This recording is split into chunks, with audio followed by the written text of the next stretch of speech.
And once all that's said and done, you're going to end up with something like this, like this, like this, and this.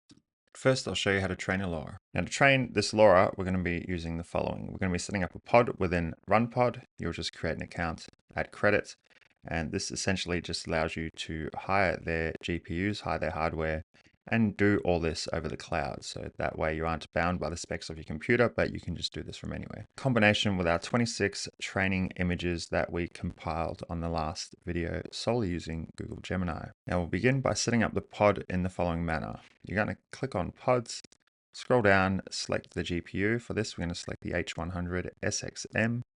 You do not need any more or less than that, just select that. Then we're going to scroll down here where it says pod template. We're going to go change template. Once that's open, we're going to click on the search bar here and type in diffusion pipe, upon which 3 options are going to pop down below. We're going to be using this one on the left here that says all-in-one at the end. Once we've selected that, we're going to select the number of GPUs just to 1. You can use more if you want it to go quicker, but the LoRA training will take around 15 minutes, so it doesn't matter. You just stick with 1. But anyway, the other thing we're going to do, which I just forgot, is up on pod template, we're going to select edit, and we're just going to add some volume to our volume disk. So we'll just go 100 gig to be safe. This is just to store all of the models, store all of the training images, etc. I know 100 gig is too much, but oh well. And then once all that's done, you're going to click on deploy on demand. And this is going to take about 10 minutes or so. So go make a coffee, come back, and I'm sure it'll be ready. Okay, so that's finally loaded in. So now we'll click on Jupyter Lab. This is where it's all going to happen.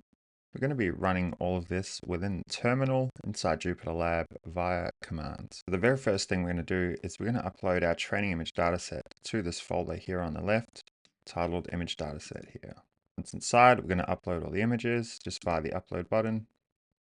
Simply going to highlight all the images and upload them. Okay, once that's done, we're going to go back to the main folder directory. Now we're going to boot up the terminal simply by clicking on the tab with launcher, selecting terminal, waiting for that to boot up, and then we're going to run the following commands to get this thing started. First one's going to be bash, enter, and then we're going to be writing this, bash underscore interactive underscore start underscore training.sh, enter again.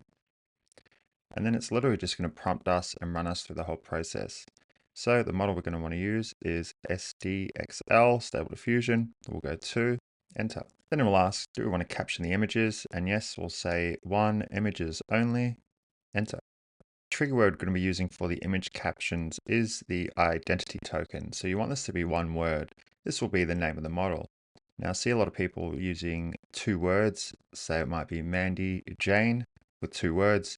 That will be 2 identity tokens, and some models will not work well with that. So to be safe, we're just going to use 1 word as the trigger word, which is the identity token. So for our one, we're just going to go Sarah with weird spelling and go enter.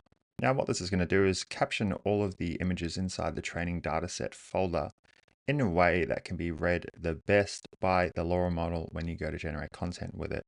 And then it will add the trigger word at the start of each caption. All right, so that's done. And then we're going to do a couple of things to manually edit the parameters. So the way we're going to do that is by clicking on this folder here, diffusion pipe, clicking on examples, and we're going to be editing these 2 files here. So the first one we're going to edit is this one. You're going to double click on it, and it will show the following, which is a bunch of parameters. Now we're actually going to replace all of that with this, which is just being copied and pasted from that guide I was talking about at the start of the video. Now once that's done, we're going to exit and make sure to save on the way out.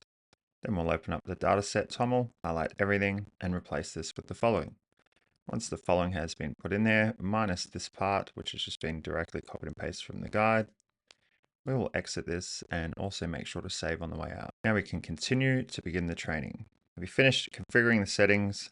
Yes. Do they look correct? Yes. Have you reviewed the image captions and are ready to proceed? Yes. Now it's going to start training. Now this actually just happened and an error popped up, and I didn't want to remove this for the video because I just want to give you a heads up.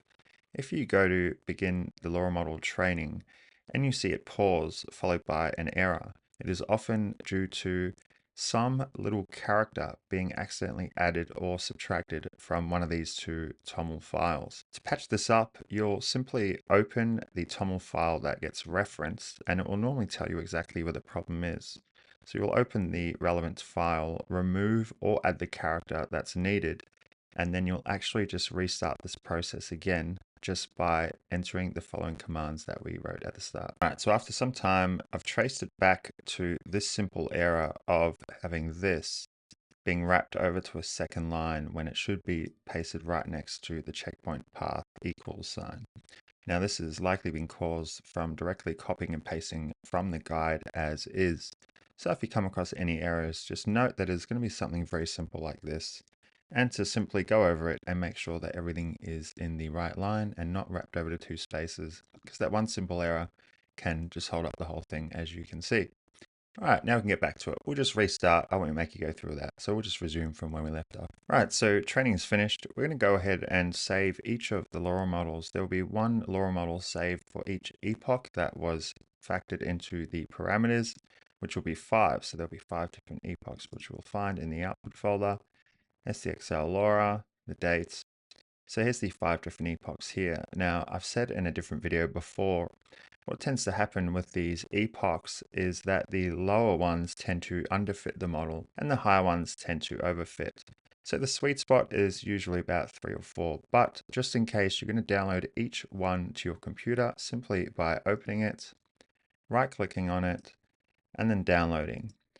Now, they're fairly sizable, so this will take some time, so I'll just go ahead and skip to the end once I've downloaded all 5 to the computer. And once all that's said and done, you're going to end up with something like this, like this, like this, and this.